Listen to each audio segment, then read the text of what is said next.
وہ صرف اس صورت میں ہے کہ ملک کے اندر ایک افراتفری ہو، انارکی ہو، تشدد ہو، تاکہ دنیا میں ایسا لگے کہ یہ ملک جو ہے وہ تباہی کے راستے یہ پر ہے. کیوٹک سٹیٹ ہے. جبکہ اگر خیبر پختونخوا کے مالی حالات کی اگر بات کی جائے تو پچھلے 6 ماہ کے اندر اس کے قرض کے حجم میں 101 ارب کا اضافہ ہوا، یعنی کہ 19% انکریز، اور عالمی بینک اور ایشیائی ترقیاتی بینک سے زیادہ تر یہ قرضے لیے گئے. تو یہ ساتھ دوسری طرف ہم دیکھتے ہیں کہ جو ریاستی مشینری ہے اس کو دھرنوں میں استعمال کیا جا رہا ہے، اور اس کے علاوہ ریاستی اداروں سے تصادم میں استعمال کیا جا رہا ہے. تو آپ کیا سمجھتے ہیں کہ یہ جو سارا اتنی زیادہ قرضے ہیں یہ سارے کے سارے جو ہیں یہ انہی علل تللوں میں خرچ ہو رہے ہیں؟ ان کو قرضوں کی پرواہ نہیں ہے، ان کو اس کی پرواہ نہیں ہے کہ خیبر پختونخوا میں تعلیم جو ہے اس کا کیا حال ہے. ان کے وزیر تعلیم وہ شخص ہیں جو نقل کرتے ہوئے پکڑے گئے، جعلی ڈگری والے جو لوگ ہیں وہ ہیں. ان کو اس کی بالکل پرواہ نہیں ہے کہ وہاں پر صحت کی کیا صورتحال ہے. ان کو اس کی بالکل پرواہ نہیں ہے کہ روڈ انفراسٹرکچر اس کا کیا برا حال ہے. ان کے خیال میں اگر ملک میں دنگا فساد ہوگا اور پوری توجہ اس پہ ہی ہوگی کہ جی ہم نے اڈیالہ جیل توڑ کر عمران خان کو باہر نکالا ہے، تو اس کی وجہ سے لوگ جو اپنے جو مسائل ہیں اس پر بات کرنے کے بجائے صرف اس پر بات کریں گے کہ جی وہ باہر آ جائیں گے تو دنیا بدل جائے گی. دیکھیں جی، پچھلے سال اگست جب عمران خان کو گرفتار کیا گیا اس سے پہلے تو وہ آزاد تھے، 4 سال وہ وزیر اعظم بھی رہے، 11 سال سے ان کی حکومت ہے. تو اس عرصے میں انہوں نے کیا کر لیا؟ اب پوری توجہ اس بات پہ ہے. آپ حیران ہوں گی کہ انہوں نے اپنے کچھ لوگ جن میں افغان مہاجرین بھی شامل ہیں، کچھ دوسری جماعتوں کے لوگ بھی ہیں، ان کے ساتھ اب کل وہ پورا ان کی کوشش یہ ہے کہ اسلام آباد میں تشدد ہو، یہاں پر جو ہے وہ افراتفری ہو. حالانکہ جو امن و امان کی سچویشن ہے وہ کے پی کے اندر ابتر سے ابتر ہوتی جا رہی ہے. ابھی مردان و ہزارہ ڈویژن کے علاوہ جو پولیس ہے وہ رات کو شام کے بعد گشت کے لیے نکل ہی نہیں سکتی، ان کی جان کو شدید خطرہ ہوتا ہے. سینکڑوں ایسے واقعات ہوئے کہ پورا سال پولیس اسٹیشنز کے اوپر حملے ہوئے. اس کے علاوہ جو اس صوبے کا کے پی کے کا جو کاؤنٹر ٹیررزم ڈپارٹمنٹ ہے اس کی صورتحال بھی سب سے زیادہ پست ہے، اور یہاں پر تو ایسی دہشت گردی کی عدالتوں کے اوپر بھی حملے ہو چکے ہیں. تو یہ والی جو سچویشن امن و امان کی، عوام کا تو بنیادی حق ہی یہی ہے کہ ان کی جان مال عزت کی حفاظت ہو. دیکھیں، امن و امان کی جو ذمہ داری ہے وہ ہمارے آئین کے تحت صوبائی حکومت کی ہے. صوبائی حکومت کا حال یہ ہے کہ آپ نے خود بتایا کہ مردان اور ہزارہ ڈویژن کے علاوہ باقی جتنے ڈویژن ہیں ان میں پولیس اپنے تھانوں سے باہر نہیں نکل سکتی. گنڈا پور صاحب، ڈیرہ اسماعیل خان بغیر سیکیورٹی کے اور لاؤ لشکر کے وہ جا نہیں سکتے. یہ حالت ہے ان کے اپنے گھر کی. تو ان کو اس بات کی بالکل بھی فکر نہیں ہے. اب وہ پوری کوشش کر رہے ہیں کہ ریاست کے ساتھ ٹکرائیں اور مجبور کریں ریاست کو کہ وہاں پر گورنر راج لگائے، تاکہ وہ اس ذمہ داری سے بچ جائے کہ بھئی ہماری حکومت تو گرا دی گئی، ہم تو شہید ہیں، ہم تو مظلوم ہیں، ہماری حکومت خراب. ایک طرف ان کو صاف نظر آ رہا ہے کہ ہم ڈیلیور نہیں کر سکے. اچھا، دوسری طرف یہ بھی ہے کہ جو سچویشن نظر آ رہی ہے کہ کے پی کے گورنمنٹ کے ہاتھ میں اس وقت معاملات نہیں، ان کے ہاتھ سے معاملات نکل چکے ہیں. خاص طور پہ جو امن و امان کی سچویشن ہے، ایسے میں آئین بھی بڑا واضح ہے. اس میں 232 آرٹیکل 232 موجود ہے جو کہتا ہے کہ وفاق مداخلت کر سکتا ہے جب صوبائی حکومت کا بیہیور اتنا ریکلیس ہو، وہ اتنی ارسپانسبل ہو اور اس کے ہاتھ میں کچھ بھی نہ ہو، تو وہ وفاق جو ہے وہ بھی تو مداخلت کر سکتا ہے سچویشن. جی بالکل، آپ نے بالکل ٹھیک کہا. آئین کا جو آرٹیکل 232 ہے اس میں 2 صورتوں میں ہنگامی حالت نافذ ہو سکتی ہے. ایک تو یہ ہے کہ صوبہ خود مطالبہ کرے، اس کی اسمبلی کرے، جو کہ کرنی نہیں ہے. دوسری صورت یہ ہے کہ وفاق ایسا محسوس کرے، صدر یہ محسوس کرے کہ اب معاملات صوبائی حکومت کے ہاتھ سے نکل چکے ہیں، جو کہ اس وقت ہیں. تو اس صورت میں گورنر راج نافذ کیا جا سکتا ہے اور 10 دن کے اندر قومی اسمبلی اور سینٹ ایک سادہ اکثریت کے ساتھ ایک قرارداد منظور کرے، اس کی منظوری دے دے گی، اور کم از کم 6 مہینے تک تو بغیر کسی رکاوٹ کے اور تعطل کے اور رکھنے کے مسلسل آپ 6 مہینے گورنر راج لگا سکتے ہیں. اس کے بعد صوبہ اسمبلی بحال ہوگی. وہ کس کو وزیر اعلیٰ کرتی ہے نہیں کرتی ہے وہ ایک الگ معاملہ ہے, لیکن اس وقت بھی حالات اگر نہ سنبھلیں تو کچھ وقفے کے بعد دوبارہ گورنر راج لگائے. بڑا آپ نے کمپریہنسولی ساری سچویشن کو لیبریٹ کر دیا ہماری آڈینس کے لیے. اگر ایک اور نقطے کی طرف آئیں, جیسے یوتھ ہے اس کو استعمال کیا جاتا ہے دنگا فساد کے لیے, اور جیلوں میں بھی وہی صعوبتیں کاٹتے ہیں. تو اگر یوتھ ہے اس کی پریورٹیز ہونی کیا چاہیے؟ اگر ان کو گورننس بھی نہیں مل رہی اور تعلیم میں صورتحال یہ ہے کہ جو 25 یونیورسٹیز ہیں KPK کی, ان کو بھی ان کے بھی فنڈنگ نہیں ہے. ان کو ضم کرنے کے بہت سارے ڈپارٹمنٹس ختم کرنے کی ہمارے پاس رپورٹس آ رہی ہیں. بہت ساری یونیورسٹیز کو کہ ان کے جو ڈپارٹمنٹس اور یا ان کے سبجیکٹس اگر سیم ہیں تو ان کو ضم کر دیا جائے. اس کے علاوہ تنخواہیں نہیں ہیں, مہارت نہیں ہے وہاں پہ یونیورسٹیز کو فنڈ کرنے کے لیے. یوتھ کی پریورٹیز کیا ہونی چاہیے؟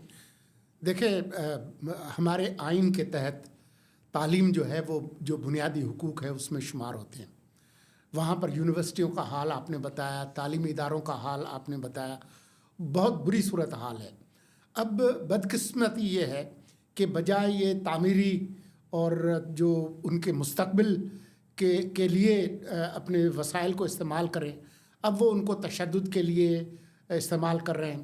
آپ کو یاد ہوگا کہ جو پچھلی جو PTI کی حکومت تھی اس نے بھی کروڑوں روپے جو ہے وہ صرف سوشل میڈیا پہ جو گالم گلوچ بریگیڈ ہے وہ تیار کرنے کے لیے لگائی تھی.